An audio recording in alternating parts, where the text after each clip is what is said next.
ati gaariidha isiin badduudha. Ati namummaa beektaa isii wata isii shakkitaa si hoo maaltu si shakki fawwitaa. Osoo bikka ati har'a du'a isii fawwite kana siif hawwan yoo maali?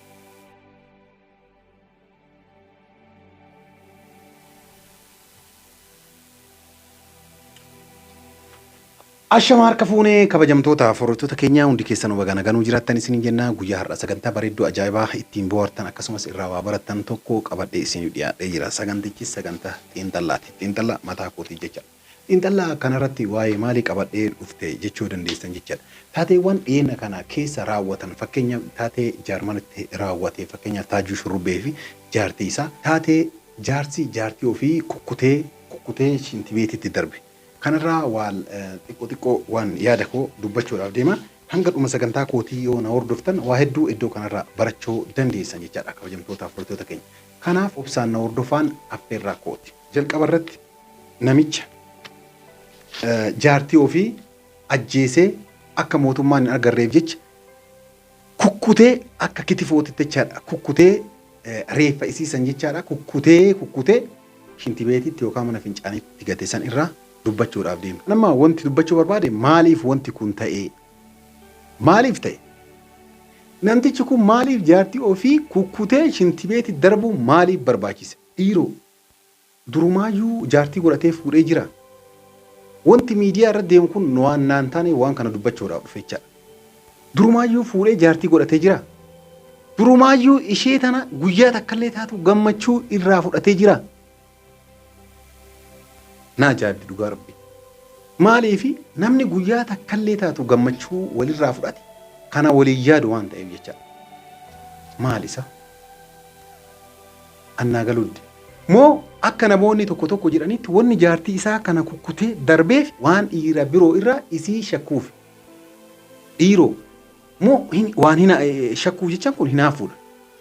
Dhiiroo waan isii hinaaffaan kun jaalalarraa madda. Waan isii jaalatuuf yoo hinaafee dhiiraa waliin argee waan akkana isii irratti kan raawwatu ta'e jaalalli inni isii qabu kun dhugaadha.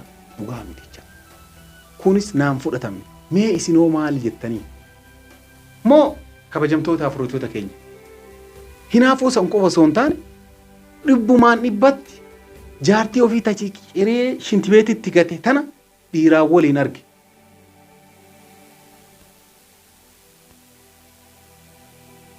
Nama jaabdi kabajamtoota forratoota keenya.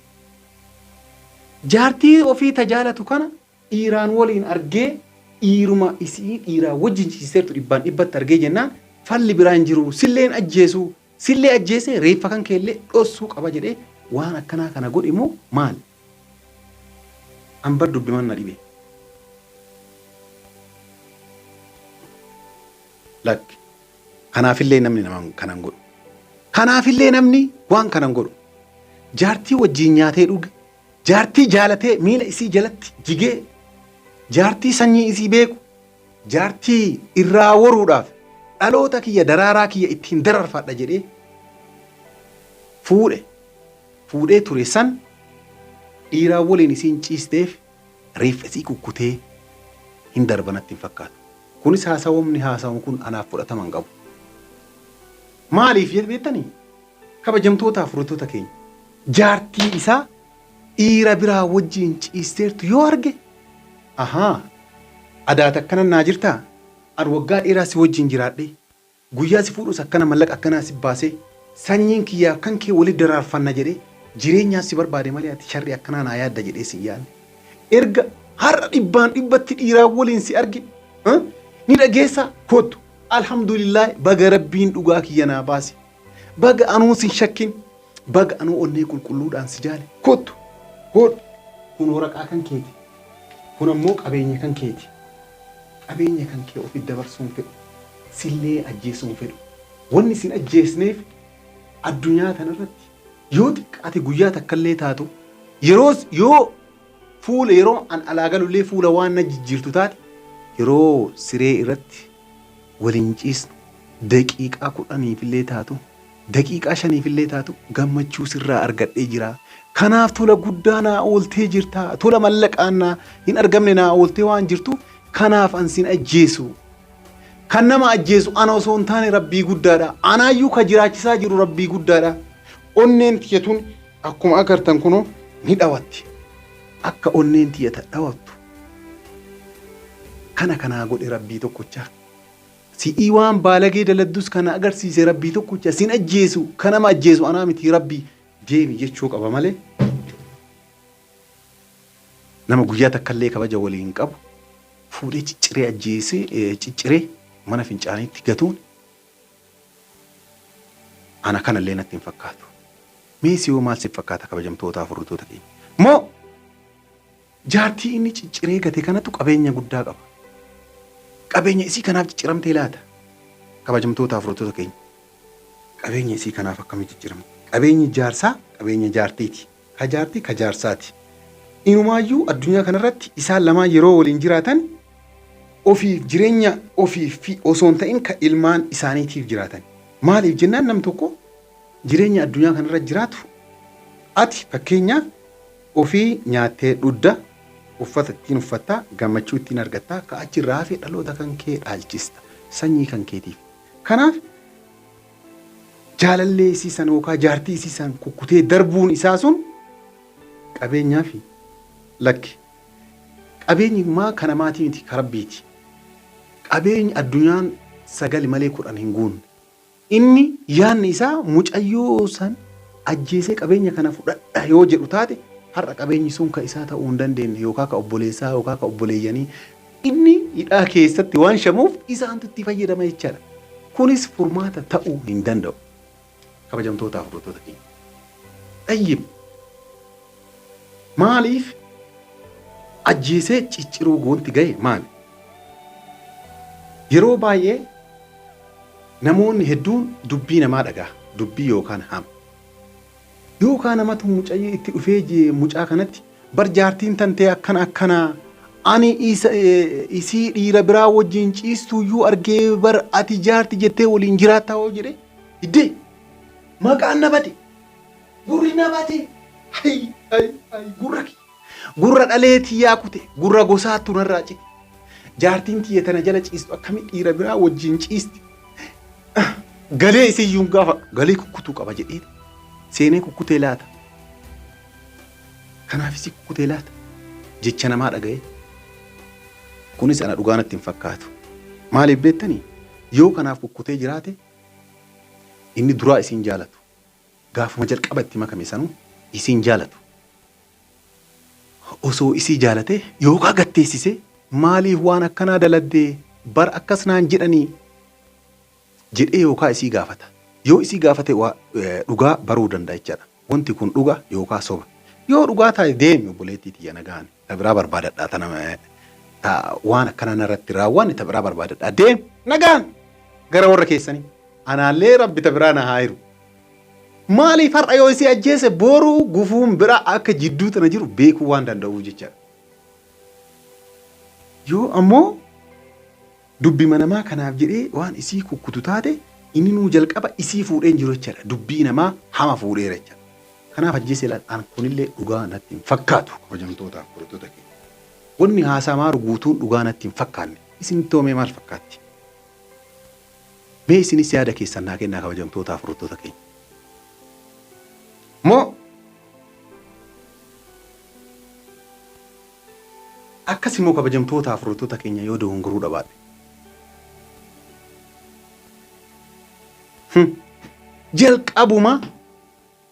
Jalqabumaa mucayyoo tana diina isaa ta'uun ooltu kan jedhu na shakkisiisa. Sababni isaa yookaan jalqabumaayyuu ani baay'ee si jaaladha. Siif miidhamee akkana du'aa jira. Yoo sin arganne du'uu danda'a. Waallee nyaachuu hin danda'u. Dhuguullee dhiisee jira. Jaalalli kan kee kun akka kaarabaa kana naqabee akkana na roqomsiisaa jira. Aniifati walitti dabalamuu qabnaa jedhee yookaan isii jaalallee godhatee jaartii godhatee durumaa isii akkasii cicciree ajjeesuuf sagantaa qabu.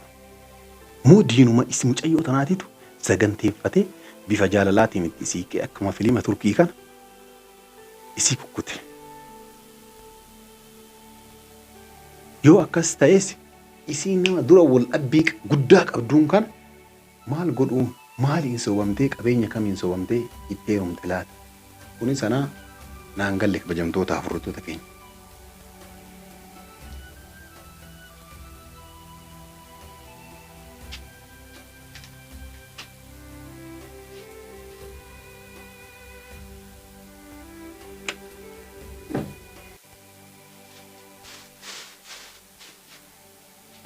Mee isinoo maal jettan? Mee Rabbii jedha dhugaa Rabbii nama jaalattu tokko akkamitti du'a isaa hawwita? Nama wajjin jiraatte tokko akkamitti du'a isaa hawwita? Nama guyyaa takka wajjin nyaatte akkamitti du'a isaa hawwita? Du'a ofii sodaattu kan akkamitti namaaf hawwita? Kanaaf wanti uumame hunduu dogongora guddaa ture jechaadha. Wanti uumame hunduu dogongora guddaa ture malee wanti sirriin as keessa jiru tokkochisaan jiru jechaadha. Eksi. Namni dogongora hagana ga'u guddaa kana yeroo raawwatu tokkoffaa Rabbiin.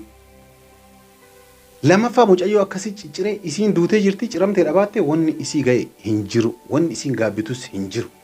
Duuti Rabburraa malee nama biraan dhuftu. Namni gara jabummaa kan raawwatu Rabbiin birattis nama birattis jaalatamummaa inni horatu tokko hin jiru jechaadha. Kanaaf kabajamtoota afurtoota keenya dubbii isin guddisuun barbaadu. Waan jechuu barbaadu. Deebii of laale. Kabajamtoota afurtoota keenya warri dhiiraa keessattuu deebii of laale. Jaartii tantee fuutee waliin jiraattee walii galuu dhabuun duruma jirti waan ta'eef sirratti addan baanee maqaan si badu wayituu hin jiru gurri sirraa muramu wayituu hin jiru yoo sii taate waliin jiraadhu yoo siin taane obboleettii too galatoomii waggaa gana waliin jiraanneerraa deemi jedhiitii ofirraa geegessi tabraatis sii dhufa. Ilmi ebaluyyuu bar ebaluu waggaa gana ka waliin jiraatan jaartii ofii ilmoo irraa fudhatee geegessee siin jedhan. Malee waan jiru yoo hirmoo qabaate.